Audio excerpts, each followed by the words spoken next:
My name is Jazz Monique Hudson. I am a poet, a mother, an artistic educator. I currently teach in several high schools. I teach here at Dewey Academy, and then I do ongoing workshops within Juvenile Hall with the boys and girls there. Those workshops are, I call them legacy buildings because they're shaped around identity, self, and who you're becoming. And that's pretty much, and I'm a poet too, so I travel and perform almost everywhere now.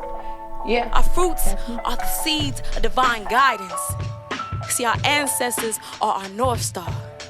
It was told to me by my second grade teacher I would never become anything.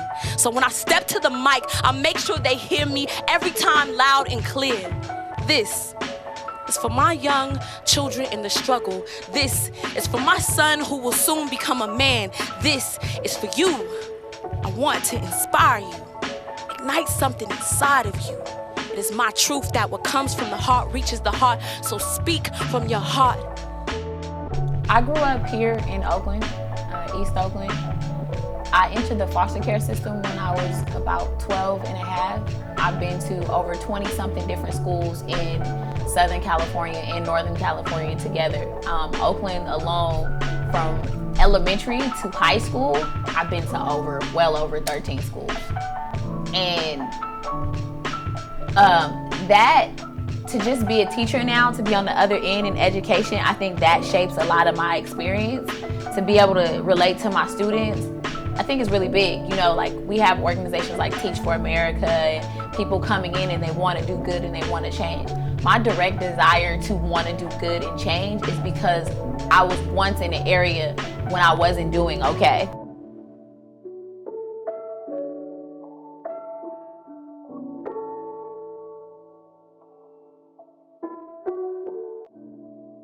When I come into a room, into a workshop to teach or talk about poetry or have students write, one of the things I always tell them is that I want you to be yourself, whatever that might look like in this moment.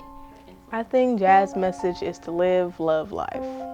Basically, that's just it. Just to live how you want to live, love everyone, love everything you do in life, live it how you want to live it. Just be full of life, just be you. For Jazz's teaching, I've been in several of her classes. In her teaching, she mostly grabs the attention. How she inspires people, I would say, like in the classroom, she would just go about like showing her free spirit, just like, come on, I'm with you, like give me something. And people like just be laughing, giggling, like, you know, kicking it with her and then doing the poetry. But you know, you always got them hard-headed kids in the classroom that don't want to listen, but she still works with them and like will take her time with them. And then she'll go out her way to do things for you and like make sure you're okay. So it makes me only want to return like her generosity to her and like make me want to do things for other people to see like how I can help them. Teachers I have now, they're not going to tell you the truth. They don't care what's going on in the community. They're trying to teach you what they're teaching so they can get paid.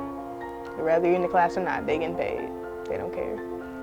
When you see somebody go through their transformation, it's really exciting to see them blossom and take what you've given them but make it their own. But I would say that Jazz has really stepped into her own.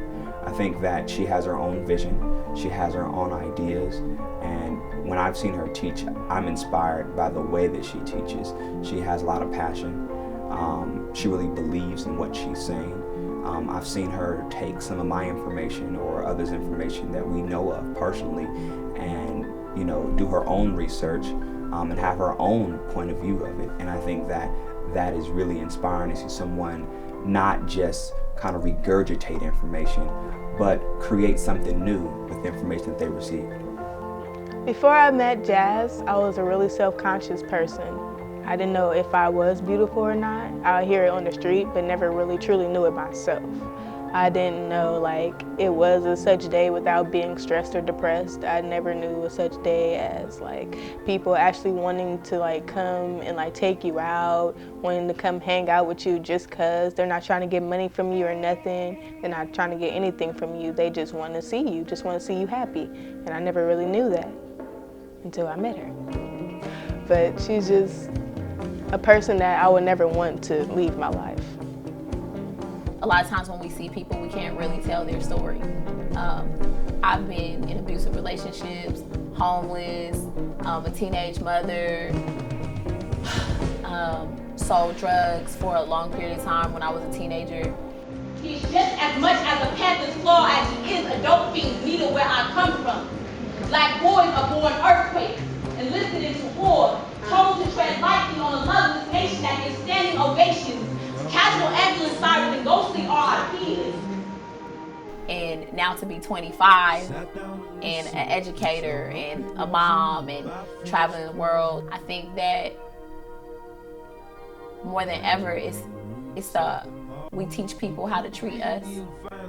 And the first person we have to teach is ourselves.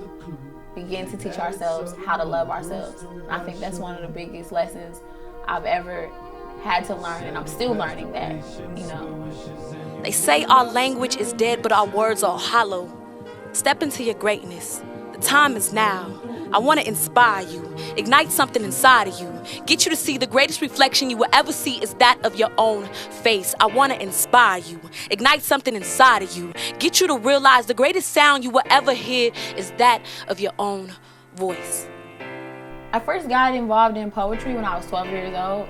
I got into a lot of trouble, like I said before, just with authority. And my dad stuck me into a poetry class at the West Oakland Library as a way to keep me focused and to find a new way to express other than talking back to teachers. Writing that first poem really, when I got up to perform it, when I got off the stage, I remember this girl coming up to me and saying, "Thank you for speaking. Now I feel brave enough to share my story." And ever since then, pen and paper has always been a means to express or change lives, you know? To me, poetry is so much bigger than writing in words. Poetry is a way of life. It's the way like the leaves change colors with the seasons, right? I believe that the job of the poet, and this is what I explain when I teach, the job of the poet is to tell the stories for the next generation, right? Is to speak the truths that might not be spoken in certain lives, that we don't do art for art's sake. And in knowing those things, I think it kind of just navigates the teaching a little bit better. She's carrying on the legacy of a lot of our elders and ancestors with the Black Arts Movement. The Black Arts Movement was really a movement to begin to use art as not as something that's just pretty or something that's just informative, but something that teaches, something that heals and inspires. And she's carrying on that legacy of people like Sonia Sanchez and Amiri Baraka really stepping up to the forefront and making sure that it actually has a bite, so to speak. That it's not just, oh, it's a feel-good moment, but people are walking away feeling like, what do I need to do? Because as a teacher, it's really important to get people to think about things from a rational standpoint, right? Have some analysis of it, but then also feel, like have it feel something within. And then from there, that feeling should invoke a sense of, what should I do? What's my responsibility? Children of the sun, we are fading fast in this world. Backs bending from the weight we are carrying under our feet, heavy, but not broken. You see, bamboo spines were not meant to break. There are those who came before you, paved the way for your reflection to shine bright. You see, you are the awakening of your ancestors past. Malikas, strong like the heartbeats that formed this land, it is our responsibility to imagine change, transform dreams into reality, creating peace. You see, you are the answer to the question. You are God. You are whoever you choose to be. Let it flow and create ever so fluently. The time is now. Step into your greatness.